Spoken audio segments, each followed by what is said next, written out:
Good morning, Chair Morning. and Budget Committee. My name is Susana Molinolo, and I represent concerned parents and community members in support of Fairmount Park Community Centre, for which an advisory committee has been struck over the past year. We were very dismayed to learn that Fairmount will lose its recreation programs under the proposed budget. First of all, we want to say that we are honored to sit amongst the hundreds of community members who have made deputations these past 2 days. Thank you for speaking on behalf of the 1 out of 3 children who are living in poverty in the city and their families, and the many thousands of Torontonians who struggle with illness, disability, and violence. Thank you for recognizing that nobody in our community is expendable and that nobody is a budget item. So back to the Fairmount Park issue. Look at the enrollment at Fairmount today, and you'll see that there are dozens of arts, music, and sports classes that are waitlisted. So hearing that our programs are considered undersubscribed is not true. And that doesn't even touch swim classes, which are always a gamble at registration time because the demand far exceeds the availability. This will become even more of a problem when our neighboring pool at S.H. Armstrong closes due to this budget. The result will be more children stranded without swim skills they need to stay safe. So if the real problem is that recreation programs are not sufficiently funded, then let us, as willing and engaged volunteer community members, work with Parks and Rec staff to find the right mix of programs to maximize use. We've already mobilized and we're offering to work with Parks and Rec, the TDSB, the Toronto Sports Council, and our councillors to find meaningful solutions. Please, please, please continue negotiations with the TDSB.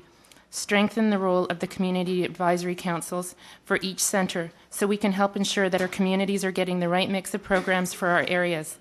That dialogue has begun and it's important to the well-being of our families. Don't make it stop now. And if there's still a revenue gap for fully registered programs, then let us pay more, because we will. We're learning from our families who can't afford it that we'd happily pay more to keep our programs if subsidies for families in need are preserved and our cherished community centres are kept operational. There's also a gaping hole in the figures you're using to deliberate. Fairmount not only provides programming inside the facility, it also serves the busy park surrounding. That use won't be reflected in your registration numbers. We have tennis courts, we have a wading pool, we have baseball diamonds, 3 playgrounds, and in the winter we have a volunteer-run skating rink and one of the best tobogganing hills in the entire city of Toronto. Pardon me? Please wrap up. We love our park and the community hub that is Fairmount Park. It's a safe place for kids. My kids are here, and please listen to the city. Look at Facebook, look at Twitter. People are being honest and they want to offer solutions. Thank you. Are there any questions? Yes, Councillor Vaughan. When you say in conversation with residents in your community that those who can are willing to pay more to preserve services that those who can't, what forms of payment would you recommend to us? Do you mean how much? Well, not how much, but what types of payments? Is there being proposals for user fees for the swimming pool? There being proposals for new taxes? Or there being proposals for a host of other different revenue streams? Well, for all of the programming, what people are saying that we are willing to pay more so that nothing gets slashed. To give you an example, I am one of the lucky few who can't get their kids in at Fairmount. Fairmount's about a 2-minute walk from my home. So on Fridays, I have permission from the TDSB school my kids attend to pick them up early, get them on the subway, go across to the JCC. So I have the time because I'm a stay-at-home parent. I have the means, I have some tokens in my pocket, and I have the means, I have space on my credit card to pay specialty classes at the JCC. I understand I'm lucky, but I'm here to speak for the people Thank you. that don't have that. Thank you. Councillor Doucette.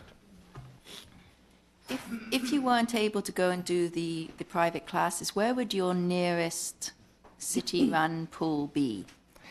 Well, that's a complicated answer because there are several that are within walking distance. I do not have a car, so I rely on walking or TTC. The next close place that we normally go to is Main Street, which is how we divvied up the last set of swimming lessons. He went to Fairmount, she went to Main Street. We've also divvied about this coming winter.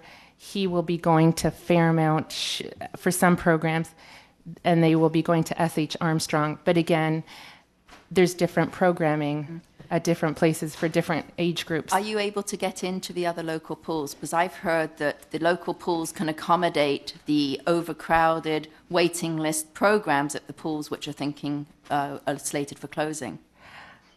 The waiting lists have to be looked at Yeah. really meticulously because the budget, the optics on the budget are there's a deficit, there's no money, but it's actually we need to turn the tables around, and the waiting lists show that there's an incredible demand in the There are city. waiting lists at all the pools. Thank you. Thank you. Okay. Councillor Davis, maybe you can clarify for me. The questions are for clarification of the presentation. You weren't here for the presentation, so how could you possibly have questions on the presentation? Because I happen to know that Fairmount, which is within my catchment area, Yes? is affected. Yes? And I simply wanted to ask a simple question. It's on the presentation. You weren't here. So how can you possibly ask a question on a presentation that you weren't here? I happen to be outside listening to all of the parents who've come down here to protest the closing of childcare, and I'm sorry that I wasn't here. However, I'm familiar with Fairmount, which happens to be right close to another community centre closing in my ward. Councillor, you didn't hear what I said. Questions, I did, questions for the and, presenters. Questions for the presenters are if you want a clarification of the presentation. You were not here for the presentation, so I how heard could you her possibly? answers to the previous questions, and it raised Oh, questions in okay. my mind. All right. Well, I'm glad you've got questions on presentations, and we're not going to finish. If you keep it up out there, I will clear the room. I will do that. I'm going to run the meeting the way I feel the meeting needs to be run, and I've indicated to everyone you're not going to get a chance to speak because this type of stuff goes on, and it bounces off people at the end of the list. So, go ahead, Councillor. Take up the time. No. Go ahead. No, that's fine. Go ahead. No. You don't want to speak now. You don't want to. Okay, fine. No, I Thank you. don't want to. Clarice, on track, Thank you. please. Welcome to our world.